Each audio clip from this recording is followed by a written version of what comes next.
اولاد کو نماز کی فکر نہیں، قرآن پاک کی تلاوت کی فکر نہیں، ذکر کی فکر نہیں. جاؤ اپنے اولاد کا ٹائم ٹیبل دیکھیں کہ 24 گھنٹے میں سوتے کتنا ہے، کھیلتے کتنا ہے، پڑھتے کتنا ہے، اسکول کالج میں کتنا جاتے ہیں، ٹیوشن کتنا لیتے ہیں، ادھر ادھر دھکے کتنا کھاتے ہیں.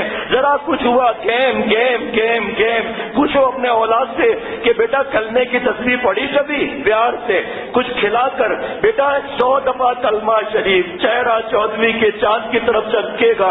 اے میرے بیٹا 5 منٹ بھی نہیں لگتے، کلمہ پڑھا. اے میری بیٹی، میری آنکھوں کی ٹھنڈک، تو نے سبحان اللہ 100 دفعہ کہا. اے میری بٹیا، تو نے 1 رکوع قرآن پاک پڑھا. اے میری بٹیا، تو نے دوپٹہ اچھا ہی اوڑھا. اے بیٹی، تمہارے بال، تمہارا صدر ہے، اپنے بال کو اوڑھنے کی، چھپانے کی تم نے فکر کی. بیگم صاحبہ، تم یہ تو کہتی ہو کہ میں تمہارے پاس گپ شپ لڑانے کے لیے وقت نہیں دیتا. تم نے اپنے اولاد کو فکر کیا؟ ہاں میں نے فکر کیا کہ آج اولاد ٹیوشن پر نہیں گیا. میں نے فکر کیا کہ آج اولاد پڑھائی کے لیے نہیں گیا. میں نے نماز کی فکر نہیں کی. اگر میرے اولاد کے مسئلے کی طرف خدا نہ خواستہ آگ بڑھتی تو میں لپک کر اپنی جان دے کر اولاد کو بچاتی. اور میرے اولاد کے پیچھے نماز نہ پڑھنے کی وجہ سے دوزخ پیچھے لگی ہے، میں نے اس کے لیے کوئی فکر کی؟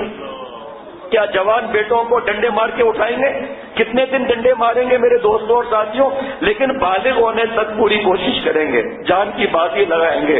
اللہ والوں کی صحبت میں جائیں، اللہ والوں سے مشورے کریں، دعائیں لیں، گھر کا ماحول صحیح کریں، ٹی وی VCR گھر سے نکالیں، اولاد کو نیک بنائیں. قیامت تک ہمارے لیے یہ صدقہ جاریہ ہوگا.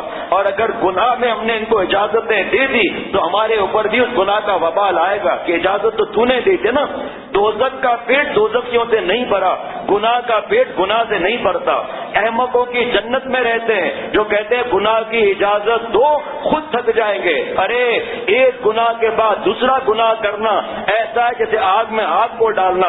حضرت تھانوی رحمۃ اللہ علیہ فرماتے تھے گناہ پر گناہ کرنا ایسا ہے جیسے پخانہ کرنے کے بعد پیشاب سے استنجا کرنا، اور گندگی غلاظت بڑھے گی.